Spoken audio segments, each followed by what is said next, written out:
Hey everybody, Jason Burmis here, and I got caught up yesterday after doing some videos on a subject that I've been talking about a little bit more because Bob Lazar and this guy Jeremy Corbell have kind of been on the alternative media scene and reinvigorated the debate about Area 51 and what exactly the technology is there and what's going on. So, with that being said, I ended up finding a book by Annie Jacobson, Area 51, An Uncensored History of America's Top Secret Military Base. Now, I'll be completely honest, I haven't even read a tenth of it.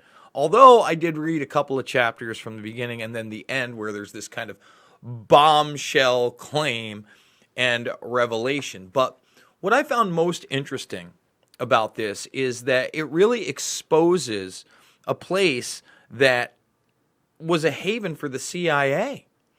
The Atomic Energy Department and what they did at Groom Lake, and it was more than Area 51. They had a very, very large and vast area there. And basically her claims throughout the book is, and by the way, the Atomic Energy Commission, I think it was, it turned into the Department of Energy. But a lot of their stuff is classified. What you ended up having was a place not only for technological experimentation, but also human experimentation. And we'll come around to that at the end. But one of the really interesting pieces to this were the Horten Brothers. And you'll see why in a moment. Now, the Horten Brothers were German scientists during World War II that somehow, as the war was ending, were kind of forgotten about and lost. And they had created a flying wing. You see, back in the day, we're not even going to play the audio here, but we'll play it in the background. This is, I believe, 1935. Now, obviously, this is a very crude version of what would become a fighter jet for the Germans. But it was the beginning of these wings that we obviously have seen now used by our own military and stealth craft. So here's the flying wing, would have absolutely been classified as a UFO. In 1944, the more militarized version starts to take flight. And here's the thing. When they escaped, there was an operation called Operation Harass for the CIA to find them. And they did separately. I guess one eventually moved to Argentina and the other one stayed in Germany. Now, the very odd thing was that they refused when they later in life talked to a researcher, and I guess at the Smithsonian Institute, you can listen to these audio tapes. They refused to talk about any relationship with the CIA. And remember, this woman, Annie Jacobson, basically says the CIA was running most of the programs over at Area 51, and it was much like the Manhattan Project. In fact, this whole area kind of comes out of that compartmentalization model of the Manhattan Project, which if you've listened to me and you've seen my 9/11 research, for example, I've often talked about the Manhattan Project and how almost nobody knew what was going on there. So why did they not want to talk about their relationship to the CIA? Because it was said that these are the guys that not only had a flying wing, but they did have a saucer or round-shaped aircraft. And we'll get there. We'll get there. So after World War II and the flying wing, we know that Area 51, the big project, is the U-2 spy plane. And then I believe it's Operation Scarcard or something like that, the predecessor to the SR-71 Blackbird, that you can watch really compelling stuff even on the History Channel, Discovery Channel, on that as this stuff has been declassified. And she talked to actual people that worked at Groom Lake. And they all pretty much told her the same thing, that this was a place where they were testing technology. So, when she talks about Lazar in particular, and remember, Lazar's story is that he just doesn't see how this technology could be human, but he also says that he was prepped, that he was put into a room with a bunch of documents, given some time to read over them, and they were talking about, aliens from the Zeta Reticula system. And it's always been on my mind, was this purposeful disinformation? So I'll posit what Annie Jacobson says actually happened at the Roswell site. She claims that the reason that these brothers never want to talk about their disc is because Stalin actually was the one to recover that disc and their technology and use it. So according to her story, and she is very clear that this is simply a story. And by the way, here's a little piece of that flying wing when it was militarized later on, saying that that wing was actually dumped there remotely by another aircraft with genetically engineered humans on it. Now, I know that's going to blow some people's minds. Wait a minute, what do you mean genetically engineered humans? Well, in the book, she posits like Joseph Mengele style human beings that were meant to look like, a childlike in size, large heads, the same thing. Okay, so that somebody would believe that they were space creatures, basically.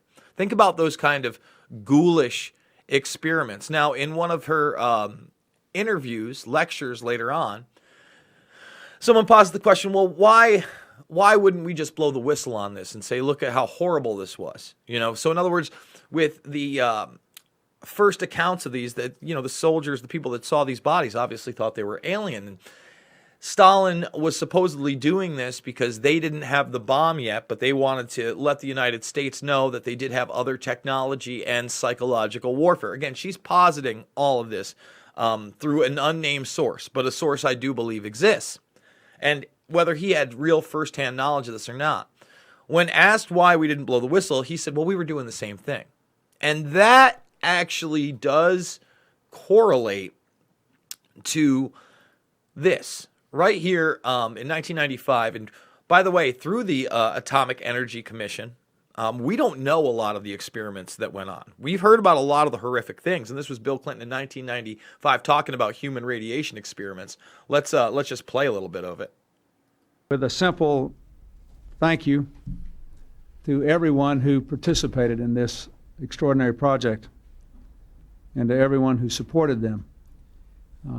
I am especially glad to see here today Senator Glenn, who's been so active in working on the medical ethics issue, Congressman Markey, who's worked on this issue for a very long time, Congressman Frost, Secretary Shalala, Deputy Secretary of Veterans Affairs Herschel Gober, and of course the Attorney General. So let's stop it right there. They're kind of saying, well, look, it happened. It's terrible. But all these people, we've got an Oversight Committee now. And I hear a lot about this with the quote-unquote vaccine issue, despite the fact that she actually talks about, Annie Jacobson in her book, them injecting, I believe it was retarded children with plutonium. Okay? That's real. And I've talked about how in New York hospitals, retarded children were also injected with cancer. And I've put those links out. You can find them on Twitter. I've talked about Bear and Factor 8 and live HIV virus and all these things that we seem to just keep getting caught doing, whether it be government or big business, but we supposedly have ethics committees and we should just trust them. Basically tries to get us all to do the right thing all the time. Yeah. I want to thank perhaps no energy secretary has ever done as much as she has to be for her extraordinary. I said, I do thank the part. Enough of the When I became the president, I realized we had great new economic challenges. Oh my God. The right thing.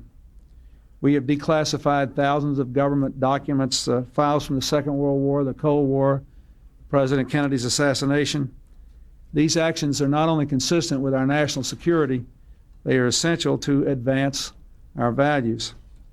So, to me, that's what this is all about.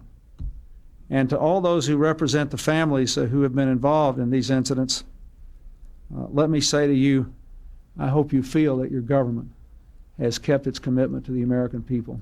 Gross. I'm just going to stop it there. Again, old Bill Clinton, he was always able to really spin it. I hope that you haven't lost faith in America, even though we poisoned and killed your loved ones.